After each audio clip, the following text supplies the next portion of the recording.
Pertama saya ingin nanya Pak terkait kebudayaan agraris di Kabupaten Jember. Itu dimulai dari kerajaan Sadeng atau kerajaannya Majapahit. Oke, terima kasih.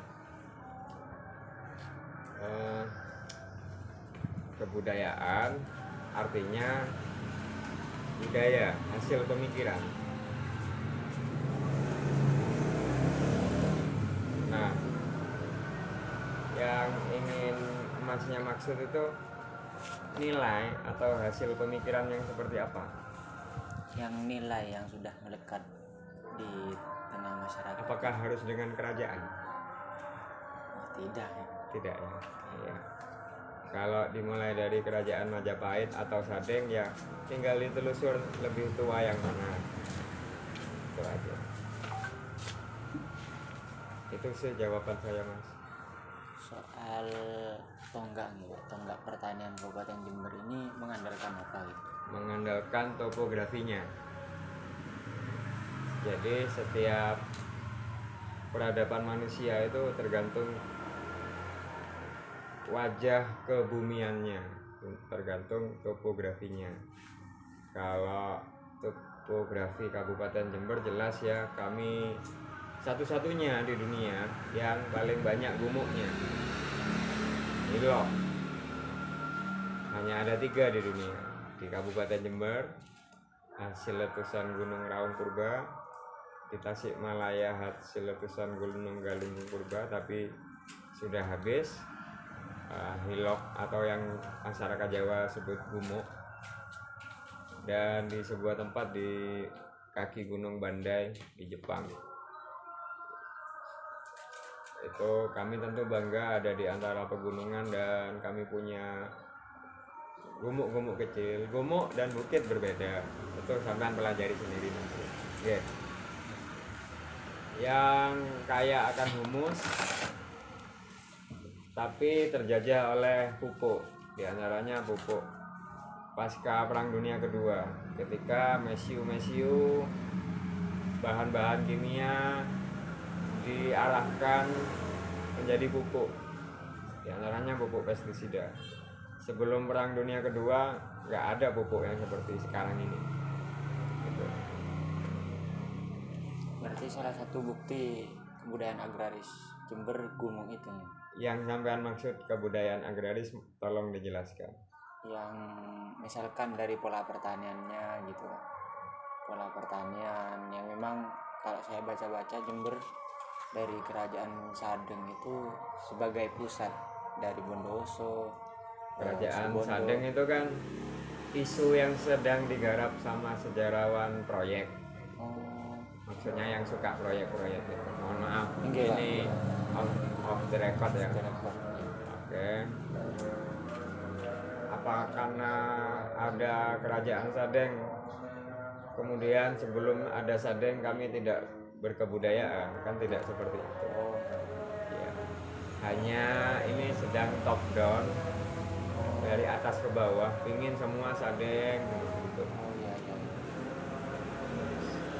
Berarti itu isu yang sedang digiring berarti ya? Isu yang sedang digiring oleh seniman, oleh sejarawan yang kalau nggak keliru salah satunya kemarin tempat jenengan jumpai. Oh iya. Dan lain-lain. Kalian teman-teman bisa menyimpulkan sendiri. Oh iya.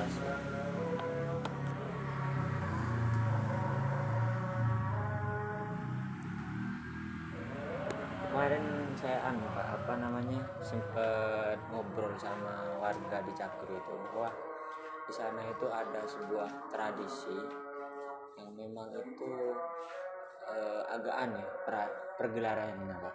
Tutup tandur. Nah, tutup tandur itu dirayakan sesudah bibit ya, sesudah bibit itu. Dari ada salah satu informan itu mengatakan bahwa memang tutup tandur ini kebiasaan, salah satu budaya atau salah satu kebiasaan masyarakat ketika sudah panen itu. Mungkin sampean bisa menjelaskan apakah tutup tandur itu sudah sejarahnya sudah turun temurun atau bagaimana? Cakru adalah nama sebuah wilayah di Kabupaten Jember, terutama wilayah selatan, yang sangat tua. Dia disebut-sebut di kitab Desa Warnana, atau kita menyebutnya oleh Belanda diganti judulnya menjadi Kitab Negara Kertagama. Empu Prapanca yang nulis itu sudah ada Cakru, abad 14 sudah ditulis Cakru. Jadi sebuah wilayah yang tua itu wajar seni tradisi dan budaya berpikirnya itu juga tua. Jadi wajar ketika ada pola tutup tandur di sana. Begitu, Mas.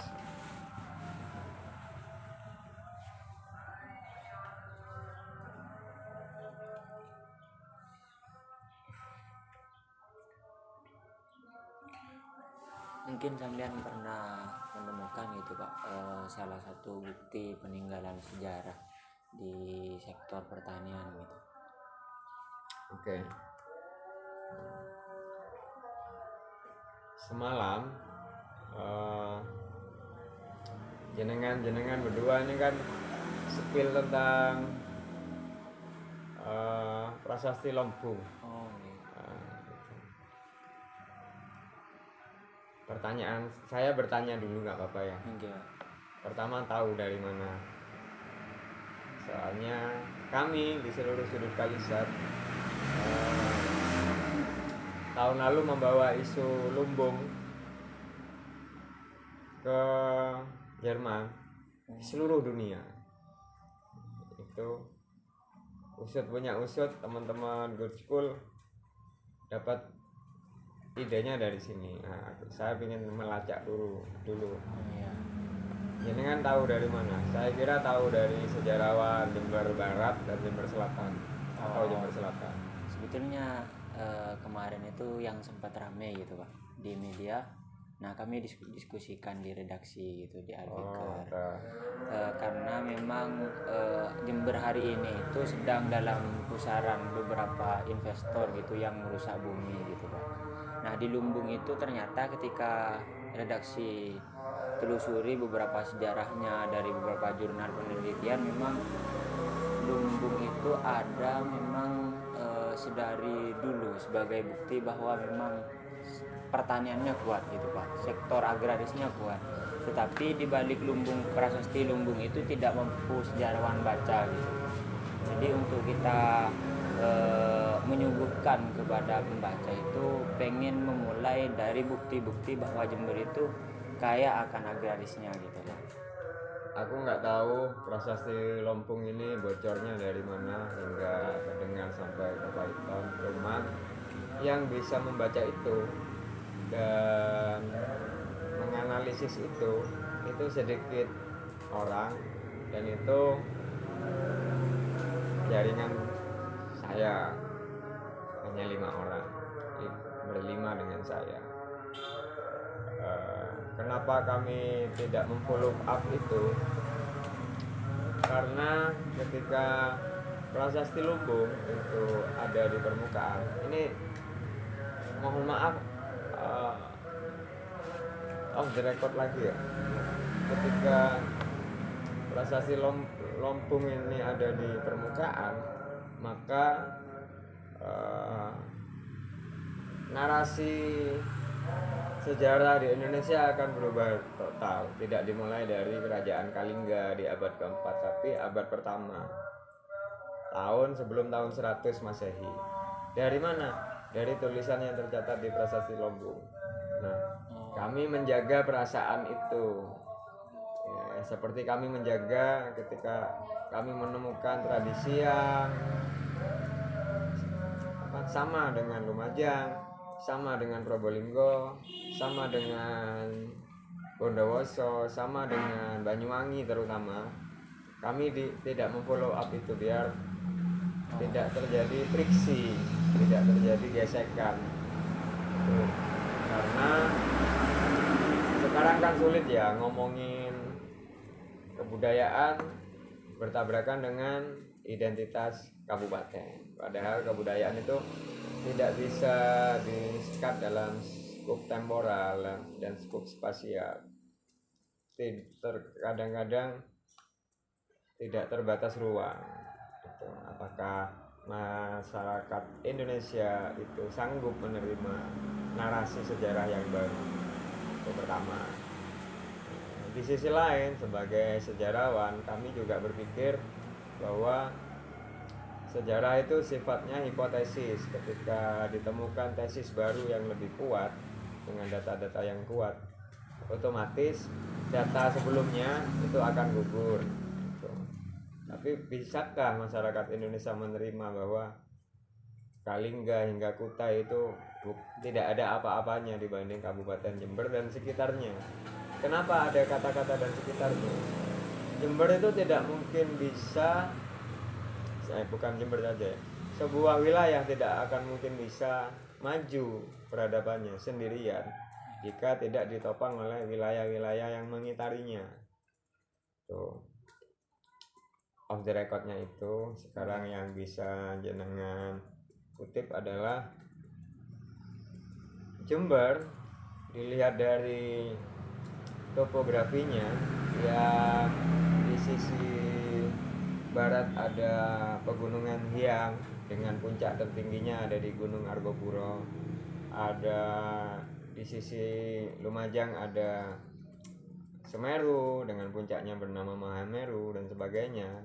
Dikitari gunung-gunung adalah merupakan wilayah yang tepat, cekungan yang tepat untuk bercocok tanam, beternak, berkehidupan.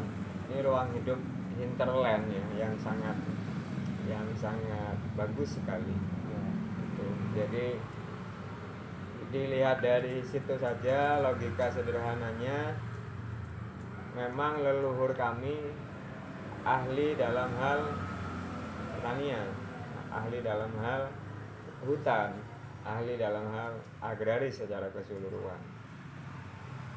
Kenapa tidak ada satu peninggalan pun yang bisa dipelajari bersama-sama? Pertama, kabupaten kami tidak memiliki museum daerah yang bisa menyimpan artefak-artefak, manuskrip, dan lain-lain yang menunjukkan pada masa lalu. Kedua, Jember adalah sebuah wilayah yang rata-rata masyarakatnya tidak diarahkan untuk memiliki kesadaran tinggi terhadap peninggalan masa lalu. Akhirnya yang ketiga yang muncul adalah unsur ekonomi. Kami adalah wilayah yang paling cepat sekali. Kami adalah wilayah yang paling cepat sekali dalam menghabiskan sesuatu. Di antaranya menghabiskan ya prasasti, manik-manik dijual pada kolektor, kolektor menjualnya pada luar negeri dan sebagainya. Kan begitu. Oh iya. Makasih ya Lita ya. Jadi ada siklus seperti itu yang perlu diputus mata rantainya, bukan ekonominya, tapi memberikan wawasan dan ilmu pengetahuan pada masyarakat bahwa museum itu penting, yang pertama. Kedua, butuh rumah aman bagi benda-benda itu biar tidak tercuri, biar tidak terjual, biar tidak ada bisnis di dalamnya. Begitu Mas.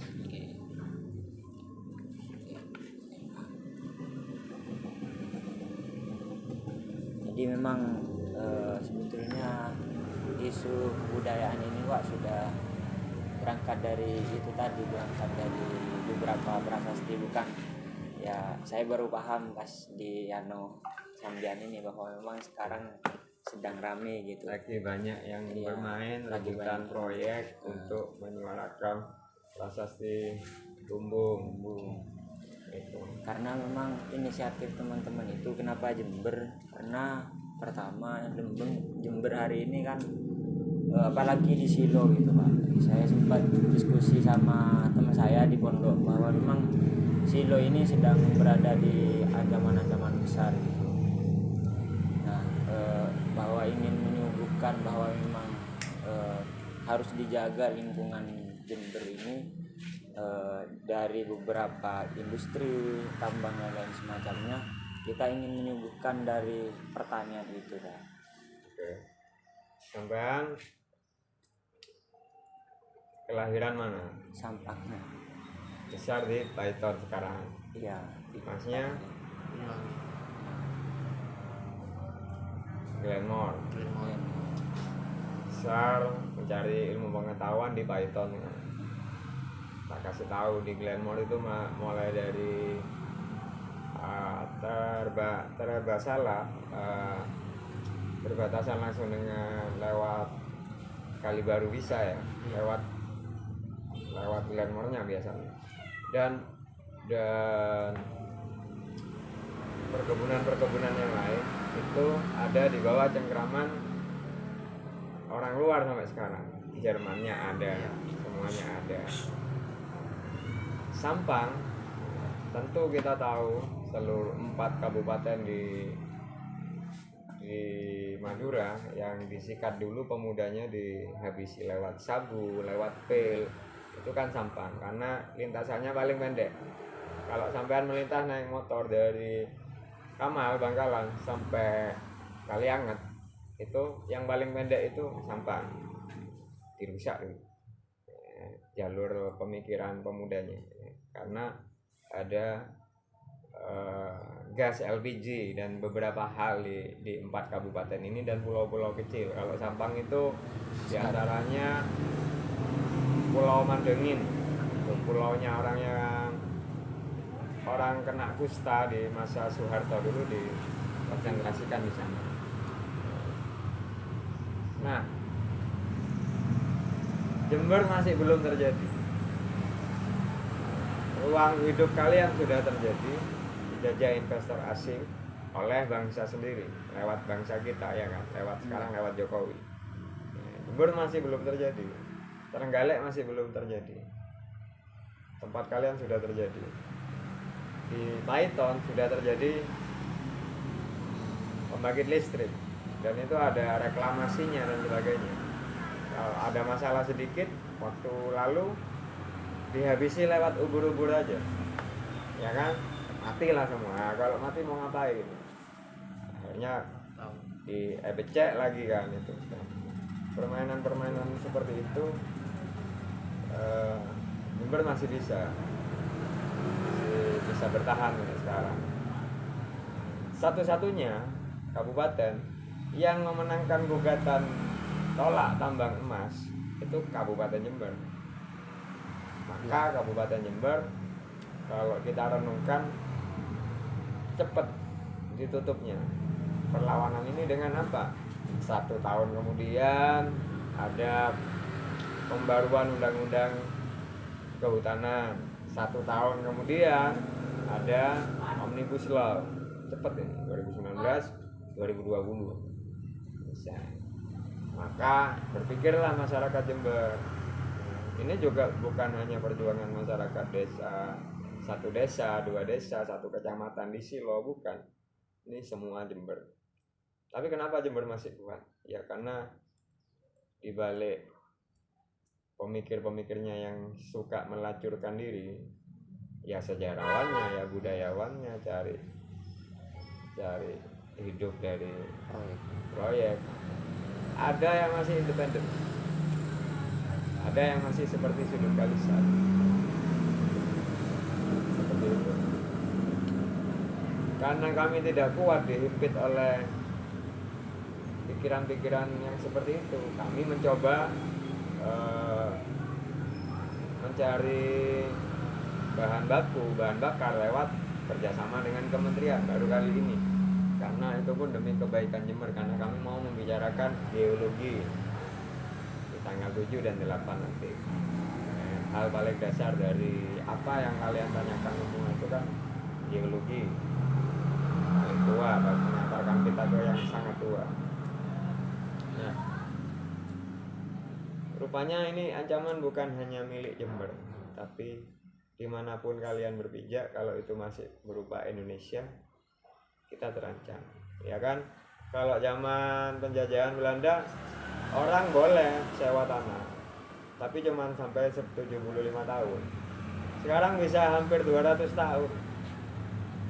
orang asing, orang terutama yang paling banyak nyaplok sekarang RRC ya, itu milik rakyat Cina di IKN terutama bisa sampai 190 tahun.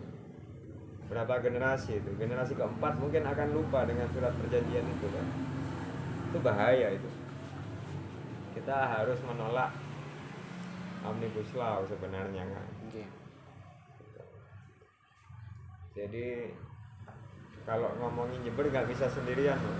Ngomongin pemetaan di Indonesia bagaimana, Jawa Timur bagaimana, wilayah-wilayah di sekitar Jember bagaimana. Jika saja penolakan tambang emas Tumpang Pitu itu berhasil, Jember sedikit lebih kuat. Tapi ketika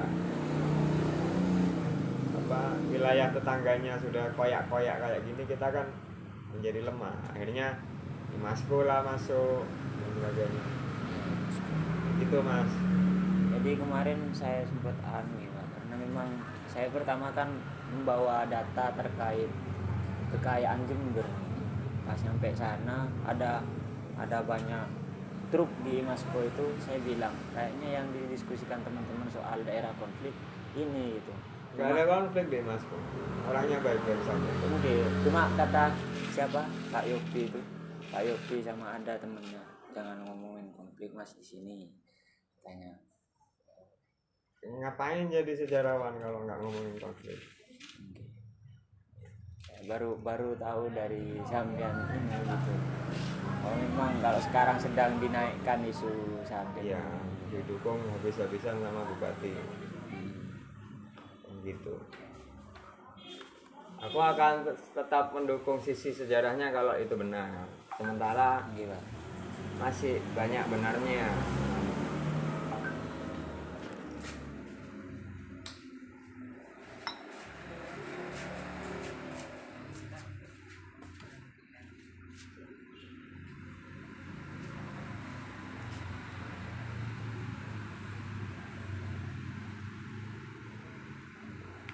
Ini Pak, salah satu yang tulisannya sampean itu yang terkait Sungai Bedadung sama Kali Jompo itu, sama teman-teman redaksi disuruh tanya apakah itu juga dijadikan sumber sumber utama aktivitas pertanian di Kabupaten Jember. Tulisanku yang mana ya? Tapi gini tak jelaskan.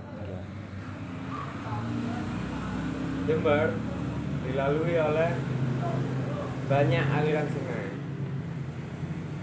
Di sini ada Sungai Gila dari Gunung Raung.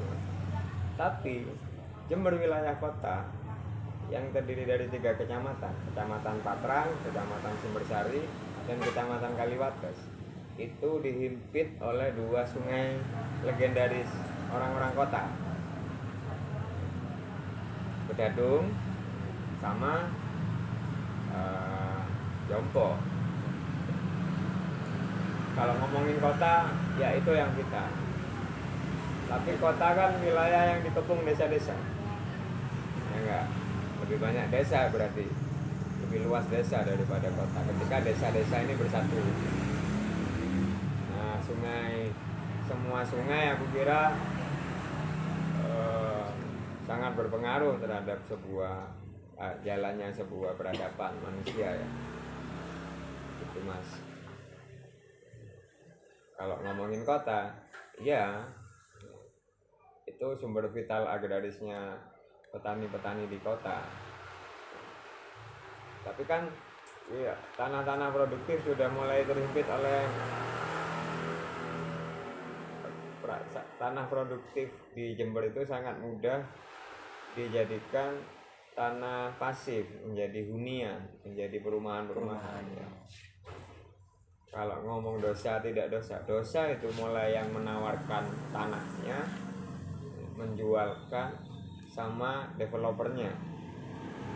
Tapi kan urusannya bukan di dosa tidak dosa kalau masalah itu. Ya kan dalam Islam nggak boleh tanah produktif harus tetap produktif. Tempat bercocok tanam. Tanah tidak bertuan harus dicerdasi. gitu dalam Islam, dalam 4 mazhab itu.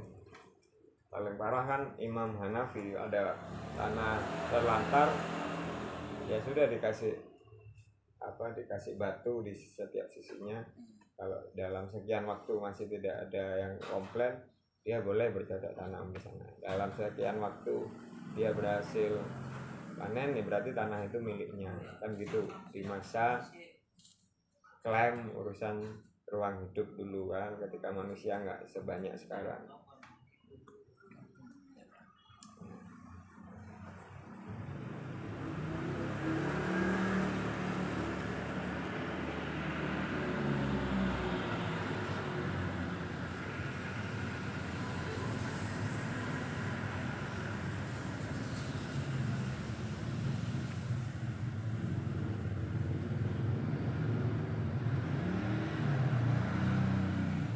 Ya mungkin itu Pak yang Ya, kan. jadi penjajahan itu yang pertama harus dikuasai itu pemetaan. Bagus, sudah pertanyaan-pertanyaan jenengan itu. Yang paling berdampak itu bahasanya. Terus kalau sudah bahasa, kadang-kadang nama-nama sebuah wilayah bisa diganti oleh orang pihak yang menjajah yang baru. Terus housing misalkan itu kan bahasa Mandarin, bahasa Indonesianya artinya singa merah. Ya udah semuanya dikasih produk sesuai nama perusahaannya. Dari sekitar 500 perusahaan elit di Cina, ini yang Imasco ini masuk 20 besar nih di seluruh Cina. Yang Imasco Pak. Imasco bisa dipelajari sendiri. Imasco Asiatik. Housing kalau di sana. Di sini pakai nama yang berbeda-beda, ada anak perusahaan. Ini bakal banyak sekali nanti. Dan nggak ngurusi semen aja.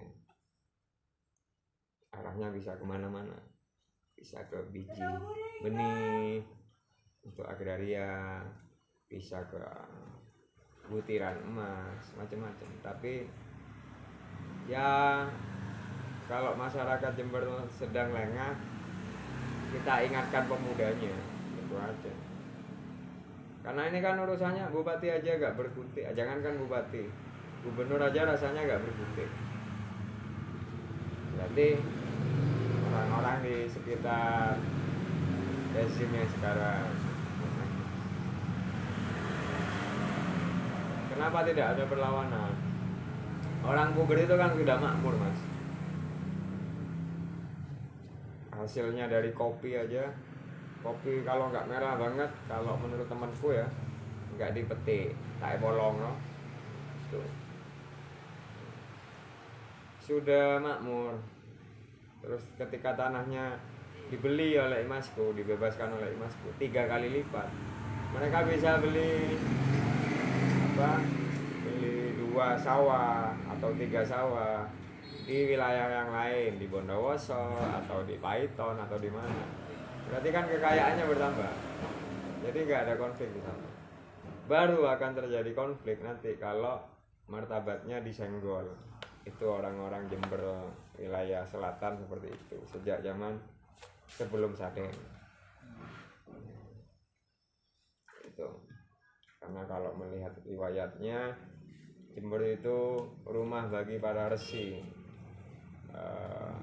para pandito-pandito. Jadi wilayah yang disucikan di sini itu jauh sebelum Islam datang. Agama-agama lampau di sini makmur sampai hadirnya Buddha, sampai hadirnya Hindu. Itu Jember, makanya Jember disebut sebagai topografia sakra, wilayah topografi yang sakral, yang suci. Tentu kami bangga sebagai warga Jember, sebangga kami meskipun warga Jember, kami bangga bertetangga dengan Bondowoso, Situbondo, Banyuwangi, Lumajang, Probolinggo, sampai Pasuruan dan Malang Selatan. Harus begitu anunya. Kalau bangga terhadap satu kabupatennya saja, kapan kita bisa maju mas? harus bersama-sama toh. Iya. Tuh, biasanya kalau masa-masa kampanye itu ada kalimat yang dijual sih sama orang-orang calon dewan di Jember itu biasanya. Mosok kalah karo Bondowoso, mosok kalah karo Banyuwangi, itu dibikin itu.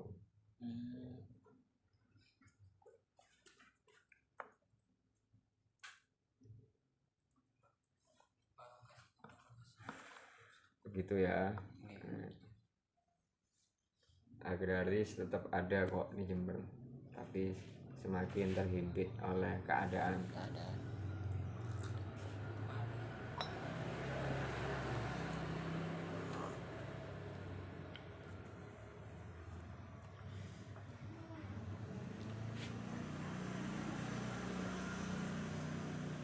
Ini Mbak ya. Mungkin satu lagi Mas. Ya. Tadi mengatakan bahwasanya agraris tetap ada, namun terhimpit oleh keadaan itu. Dan sebenarnya apa ya, kalau saya melihat dari masyarakat Jember sendiri, saya juga kagum juga sama masyarakat Jember. Kunci utama untuk masyarakat Jember itu bisa survive sampai sekarang itu kira-kira apa? Nggak bisa lari. Kami nggak bisa lari. Kenapa ada kata-kata terhimpit keadaan? Negara, dalam hal ini pemerintah, penyelenggara negara kita itu, setiap kali masyarakat petani hendak panen, terutama yang Jawa dan Sumatera, seluruh Jawa dan Sumatera, setiap kami hendak panen padi, yang aku maksudkan padi untuk makanan pokok, setiap kali itu juga mereka timing untuk impor, yang kemarin hari kami di Twitter. Jadi gabah kami tidak mungkin laku kecuali harganya ditentukan oleh gudang. Sekarang sampean berdua ini petani misalkan, terserah petani apa, bisa jagung, bisa tembakau, sekarang tembakau di Kalisa, bisa padi. Kalian, kita nih yang punya barang nih, punya tembakau nih, harusnya kan kita yang menentukan harga. Iya. Nih, saya punya gelas kayak gini nih. Ini gelas tahun berapa? Misalkan tahun 40-an. Ini mau saya jual. Kan saya yang harus menentukan harga. Yang lain boleh menawar. Kalau kasus pertanian di Kabupaten Jember, sampel aja ya. Ini ya, untuk contoh kecil untuk etalasenya Indonesia, sebut saja Jember. Yang menentukan harga gudang. Iya, gudang. Sebelum nyampe gudang dihabisi sama orang-orang tengkulak yang dilepas oleh gudang gitu. Ini sekian kata gudang waktu ditimbang. Yang gelem dolen nang aku gak gelem pulang. Ketika mereka pulang bawa Chevrolet, tak ada yang peser Chevrolet. Sopirnya berapa, Chevroletnya sendiri berapa. Kalau Chevrolet itu milik sendiri, solarnya berapa atau bensinnya berapa. Ini kan mending dijual aja. Tuh. Kenapa terjadi seperti itu? Satu dan hanya satu-satunya masalah kita petani di sekitar kita itu tidak berserikat. Ketika mereka berserikat sendiri atas kemauan sendiri, bukan dibentuk oleh LSM atau yayasan dari kota, punya kesadaran sendiri, kita harus berserikat, entah bentuknya koperasi, koperasinya zaman Bung Hatta tapi ya, bukan koperasi seperti sekarang, entah bentuknya koperasi, entah bentuknya apa, harus berserikat, bersatu, menentukan harga, memotong garis tengkulak, itu selesai. Jadi kita sebagai orang yang lebih ngerti tapi tidak pandai alandu, sudah tugas kita untuk mempersenjatai masyarakat dengan ilmu pengetahuan. Itu jihadnya di sana kita.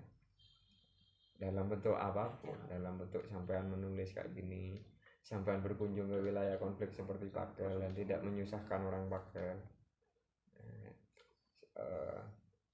menjadi tamu yang baik. Tamu adalah raja, maka bersikaplah seperti raja. Itu kan maksudnya. Raja gimana? Raja yang baik, yang tidak manja, yang tidak menyusahkan misalnya. Ucapannya, tutur katanya, cara melangkah itu harusnya menjadi raja kita, bukan raja yang menyuruh-nyuruh tapi ya. Terus lewat apapun, kalau teman-teman di sini lewat pameran, lewat teman-teman di sini maha gurunya ya masyarakat, sudah kesepakatan dari awal.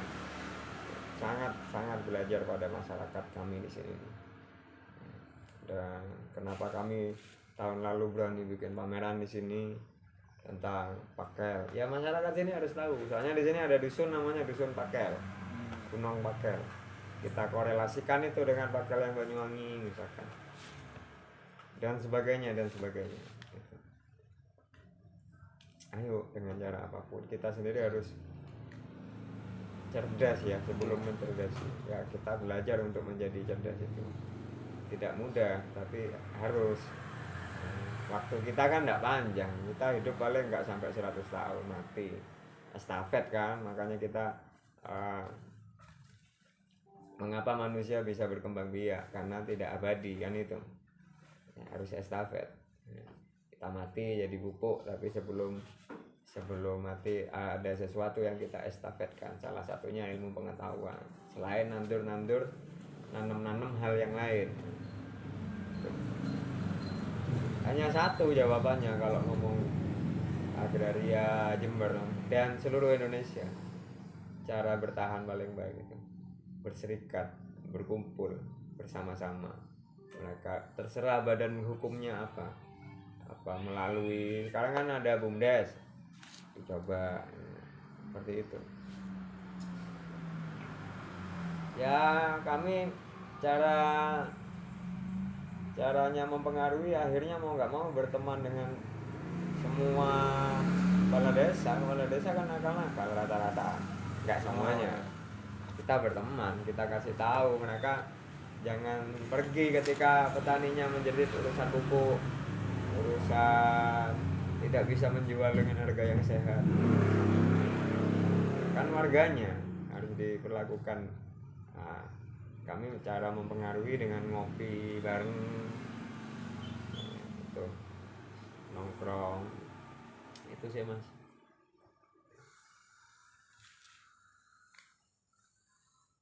Lain waktu kalau memang jenak nggak ada tujuan lain tapi nginep yang lama di sini, ayo bercerita kalau ingin tahu lebih banyak tentang prasasti Lompung.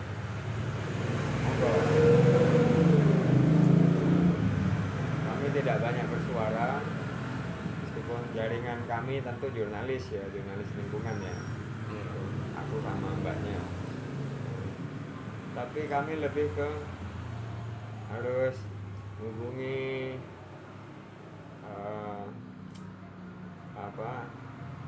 cagar budaya dan arkeolog Jawa Timur dulu, harus nembus dirjen kebudayaannya dulu, Hilmar Farid. Kalau Hilmar sudah tahu kok tentang prasasti Lumbung. Kami sengaja menutup itu berlima, nggak banyak berlima. Tapi kemudian yang lain kan mendengarnya sepenggal. Kami utuh, tahu, kami bisa membaca aksaranya, bisa. Yang sepenggal ini yang bahaya. Menyampaikan ke teman-teman saya nggak tahu. Akhirnya yang dipukul rata orang-orang akademisi Jember dianggap seluruh Jember bodoh semua kan gitu. Akhirnya orang yang nggak ngerti, orang awam kan mikirnya gitu. Misalkan sampean orang Jakarta, ada kayak gini, orang Jember bodoh semua, masa gini nggak ada satupun yang. Padahal ada, kami tapi menentukan momen kapan kami harus menjawab ini. kami perkuat dulu lingkungan di Kasasi Lombung itu orang-orangnya, baru Jembernya, baru berani supir. Kalau di sini pondasinya nggak kuat, bisa hilang itu atau bisa hancur itu. Kan gitu mas. Bisa banyak yang ke sana tambah takron kalau tuh. Terkait Jember juga banyak orang yang suka mencelang barang-barang kayak gitu karena tahu pasarnya. Ini ditaruh di Bali sini, atau langsung ke Eropanya sini, atau ke Amerika Serikat ke kolektor terbesar ini, atau orang Jepang yang ini. Tahu kami pasar gelap untuk barang antik di Jember. Aku kira besar, aku kira. Ada pemainnya juga nih. Iya, ada pemainnya juga. Di mana-mana kan kayak gitu. Ada hal-hal clandestine yang tidak tampak oleh mata.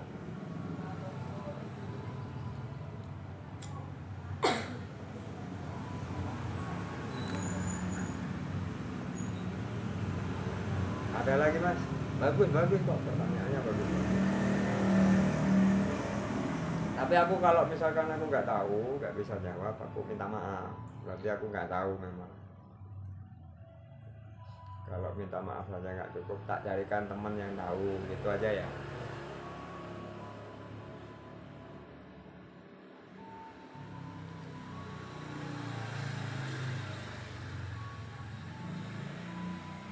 Kenapa kok berpikir menyandingkan Sadeng dengan Majapahit? Majapahit itu baru lahir tahun 1293. 2 tahun kemudian baru ada Istana Timur Majapahit, dikasih nama Belambangan. 1295 itu kan yang atas jasa orang Lumajang yang menjadi rajanya Sumenep, raja seluruh Madura, itu kan orang sini. Makanya Jember sampai Pasuruan itu sebenarnya lazim secara ilmu sejarah, secara hipotesis, bukan menjadi tesis yang kuat, enggak, ini cuma perakiraan kami, hipotesis. Lazim disebut sebagai Madura Selatan. Kan lempengnya jadi satu, biar nggak ada istilah Madura asli, Madura swasta. Iya, karena Madura itu bukan teritorial, Madura itu suku. Apa salahnya suku Batak tinggal di Kalisat? Apa salahnya suku orang Papua, suku apa misalkan, suku Asmat tinggal di Nurul Jadid misalkan? Kesukuannya tetap Asmat. Kalau secara teritorial, kasihan orang-orang Asmat yang tinggalnya di Larantuka misalkan, Tidore misalkan, kasihan mereka. Ya, jadi Madura itu teritorial apa suku? Suku.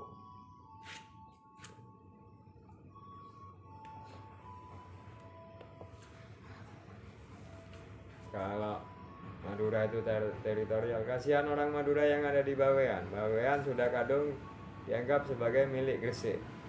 Dulu pernah jadi milik Madura memang. Oh, dulu pernah Madura itu? Ya, silakan dipelajari sejarahnya. Kan kasihan orang-orang yang seperti itu. Orang Kangean lebih dekat dengan Bugis.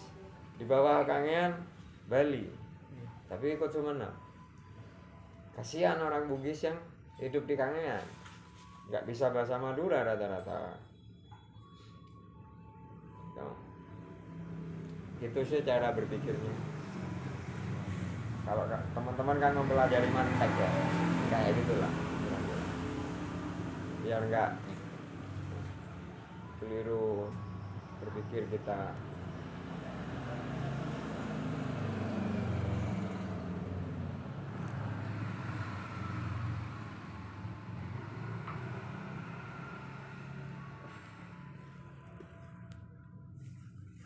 Ada pertanyaan lagi atau cukup atau disambung lain waktu? Tapi aku khawatirnya kalian keburu ada deadline untuk urusan tabloidnya, majalah. terserah mas-masnya. Barangkali nanti bisa sini lagi Pak. Baru tahu saya tempat di sini karena semalam tuh ditelepon sama Abang Dulhak itu ya. Kalau liputan di Jember kan Bang Dulhak sudah nggak di redaksi lagi. Oh ya.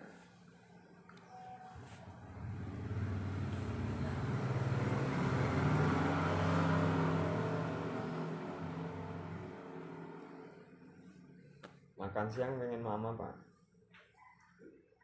Cukup sudah. Cukup sudah langsung ke ya.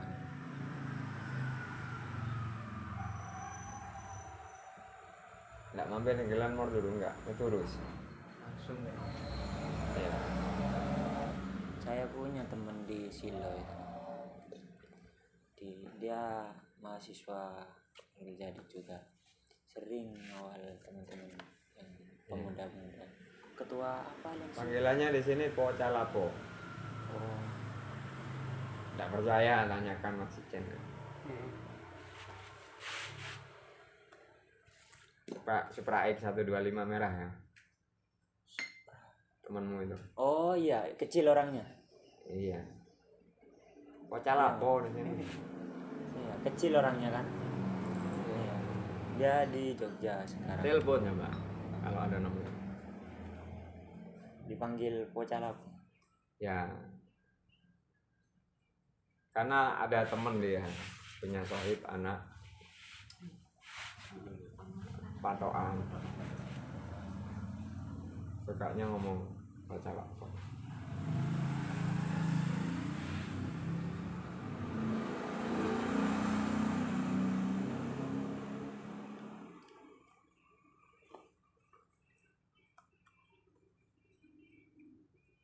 Apakah sudah aku mau ke Silo atau tak tunggu dah Pak?